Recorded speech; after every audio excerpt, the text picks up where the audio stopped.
hari tunangan berlangsung, tanggal akad nikah dan resepsi pernikahan pun telah ditetapkan. 2 bulan lagi, acara akan segera dilaksanakan.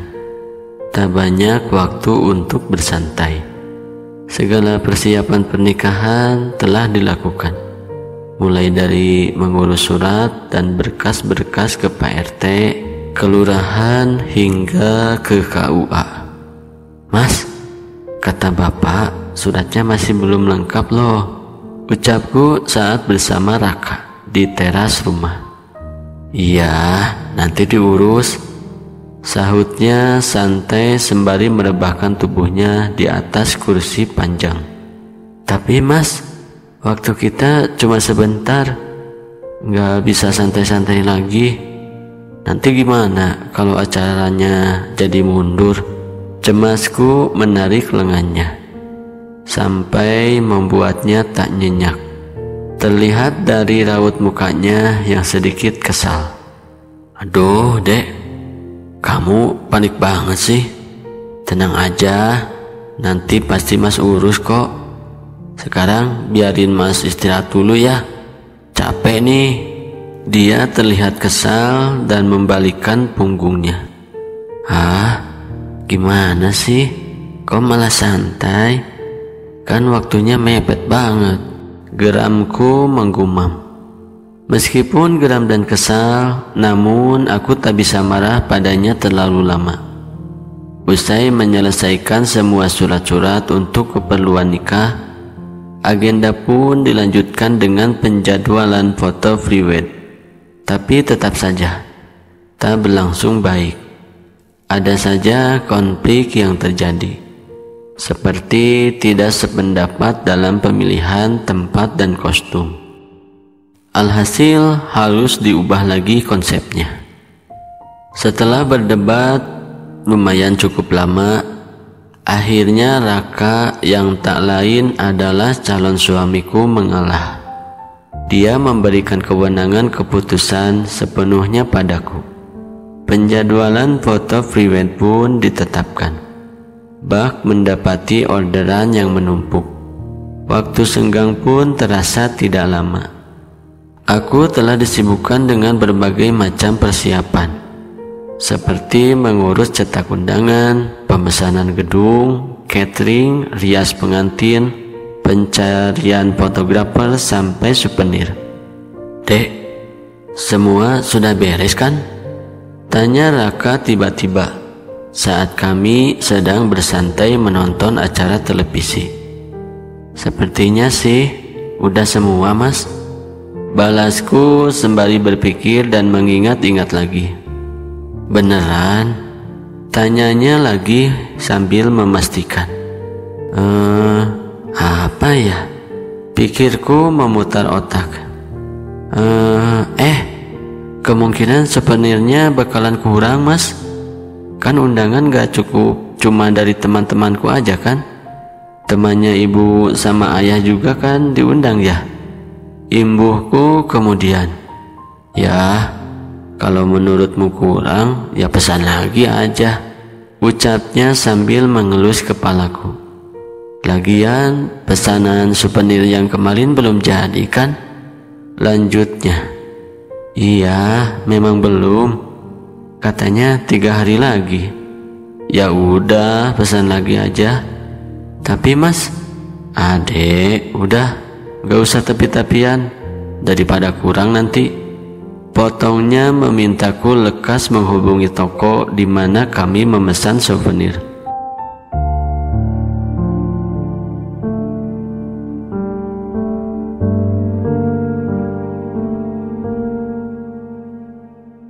Waktu seakan berjalan begitu cepat. 2 minggu lagi acara pernikahan akan dilangsungkan. Segala macam persiapan pun telah selesai. Undangan pun mulai disebar. Lantaran tidak bisa mengantar ke rumah teman secara langsung, maka beberapa undangan terpaksa aku titipkan antara teman yang satu ke teman yang lainnya. Beruntungnya mereka mau membantu. sehingga urusan undangan cepat terselesaikan. Meski sibuk, momen menghabiskan masa lajang tidak dapat dilewatkan. Malam itu aku menghubungi semua teman dekat dan meminta kepada mereka untuk berkumpul. Obrolan demi obrolan pun berlangsung seru. Candaan pun terus terlontar, membuat suasana makin ramai. Namun celetukan salah seorang kawan membuatku berpikir, Linda, kamu yakin udah mau nikah? Lajang itu enak loh, gak ada tuntutan, bebas kemana saja. Celetuk Penny, teman baikku sedari SMA. Ya yakinlah, lagian apalagi yang mau dicari? Kalau semua sudah terlaksana, kuliah selesai, kerja juga sudah, jadi waktunya nikah kan? Balasku sambil cekikikan. Iya betul, aku setuju, sahut Lana yang sudah lebih dulu menikah dan memiliki seorang bayi mungil. Jangan ikut-ikutan dia, udah usia segini masih betah aja ngejomblo, lanjut Lana meledek. Yang lain pun ikut tertawa terbahak-bahak.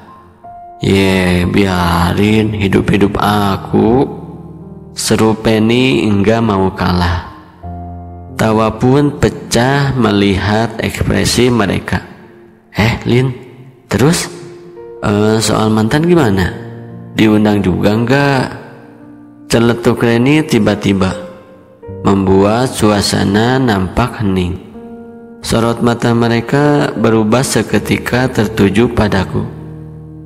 Kalian ngapain sih ngeliatin aku kayak gitu? Tukasku sambil menyeruput es lemon tea di hadapanku. Udah, jangan ngalihin perhatian deh, ayo jawab aja. Sentak Penny membuatku terpojok. Apa-apaan sih mereka?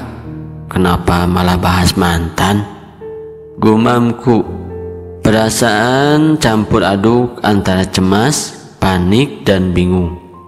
Nah iya betul, aku juga kok jadi penasaran ya. Tambah Lana menatap tajam padaku. Aku menelan minuman seketika. Tenang, nanti pasti aku undang kok, ujarku kemudian. Kamu yakin mau ngundang mantan? Selidik Penny penasaran, dan aku hanya mengangguk pelan. Wah, beneran parah kamu. Gimana kalau calonmu tahu? Tukas Reni kemudian. Jangan sampai dia tahu kalau itu mantan aku. Bilang aja teman. Ya kan? Ya kan Pen? Ya kan Lan? Dasar kamu. Pasti bakalan jadi cerita seru nih, sahut Penny geleng-geleng kepala.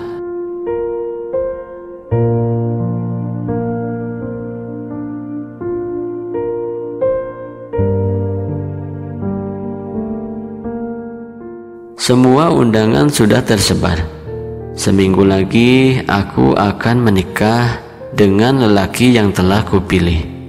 Namun saat aku mengecek kembali mejaku, ternyata masih tersisa satu undangan yang terselip di antara tumpukan kertas di atas meja kamarku.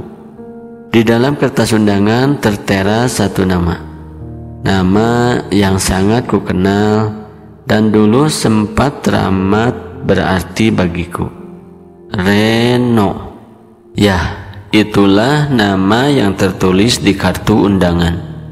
Berulang kali aku berpikir, haruskah mengantarkan undangan itu? Atau sebaiknya mengurungkannya? Aku terus mondar-mandir sembari berpikir, tapi tetap tidak menemukan jawaban apapun. Udahlah, pikirin besok aja, ucapku lantas merebahkan tubuhku ke atas kasur. Pagi ini aku kembali disibukkan dengan berbagai rutinitas persiapan pernikahan. Ibu menyuruhku untuk membantunya. melengkapi beberapa perlengkapan yang dibutuhkan, termasuk mengecek ulang souvenir. Setelah menyelesaikan tugas dari ibu, aku lantas kembali ke kamarku, bermaksud untuk merebahkan tubuhku yang kini terasa kelelahan. Hanya sebentar saja, akan tetapi mataku harus dikejutkan dengan selembar undangan yang masih tergeletak di atas meja. Reno, gumamku sembari berpikir. Rasa cemas mulai menyelimuti hatiku. Kebingungan memenuhi isi kepalaku, antara harus mengantarkan undangan tersebut ataukah tidak. Terasa berat rasanya bagiku kalau harus mengantarkan undangan itu, sebab sudah lama aku tak berkomunikasi dengannya. Mantan gimana? Diundang juga enggak? Tenang, pasti aku undang. Mendadak ingatan obrolan beberapa hari kemarin muncul lagi dan membuatku terpojok. Aku tidak bisa mencabut ucapan yang telah keluar. Mau tidak mau, aku pun harus melakukannya. Yah, memberikan undangan itu padanya, yang tak lain adalah mantan pacarku.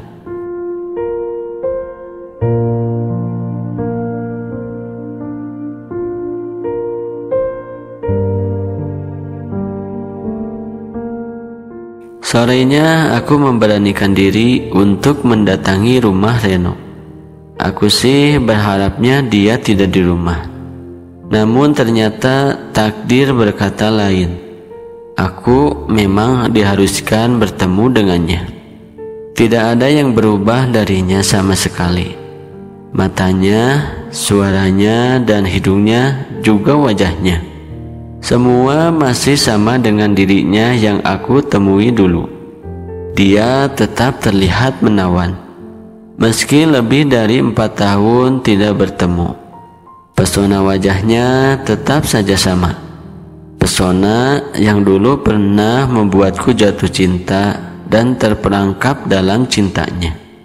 Sampai akhirnya semua keadaan pun berubah. Ia memutuskan hubungan kami dan berakhir sebagai mantan. Butuh beberapa menit bagiku untuk membuka percakapan dengannya, menduakan egoku, menghapus semua kekesalanku padanya, dan berdamai dengan hatiku. Jantungku terus berdegup kencang tak karuan, sama seperti ketika awal aku berjumpa dengannya. Melihat wajahnya lagi, seakan aku mampu merasakan cinta yang dulu pernah ada untukku. Dia terus saja menatap mataku dan tak mencoba untuk memalingkan pandangannya, membuatku jadi salah tingkah. Berulang kali aku mencoba mengalihkan perhatiannya dengan obrolan dan candaan kecil, tapi dia tetap memandangku, sembari tersenyum tipis. Senyuman yang dulu selalu aku rindukan. Undangan. Aku kaget. Aku kembali teringat dengan tujuan awal datang menemuinya, yakni untuk mengantarkan undangan padanya. Aku lekas mengambil selembar undangan dari dalam tas. Ini untukmu, jawabku kemudian sembari menyodorkan kertas berwarna krim dengan hiasan pita terbungkus rapi. Undangan? Celetuknya nampak penasaran dan penuh tanya. Iya Ren, aku akan menikah, jawabku sambil mengangguk pelan. Perlahan ia membuka undangan itu. Ada fotoku bersama Raka, calon suamiku, di dalamnya. Kulihat ia tampak gemetaran memegangi kertas undangan pernikahan dariku. Kamu mau menikah? Ia pun bertanya. Sorot matanya terlihat berubah, tidak sama seperti saat aku datang tadi. Ada kekecewaan yang terlihat di sana, membuatku merinding melihatnya. Aku hanya tersenyum tipis menyahut ucapannya. Ingin rasanya aku segera pergi dari rumahnya, daripada harus terus berhadapan dengannya. Ren, aku pikir begitu saja ya. Aku hanya ingin mengantar undangan ini, ujarku seraya berpamitan. Jadi cuma begini saja, celetuknya kemudian. Nampak raut mukanya pucat, membuatku enggan untuk berpamitan. Gimana ini? Aku kembali memutar otakku dan memutuskan untuk mengulur sedikit waktuku. Ya, memang hanya itu saja. Matanya yang menawan jadi semakin redup. Suasana mendadak hening sejenak. Ada rasa yang tiba-tiba datang mengganjal di hatiku, menjadikanku tidak tega untuk meninggalkan dirinya saat ini.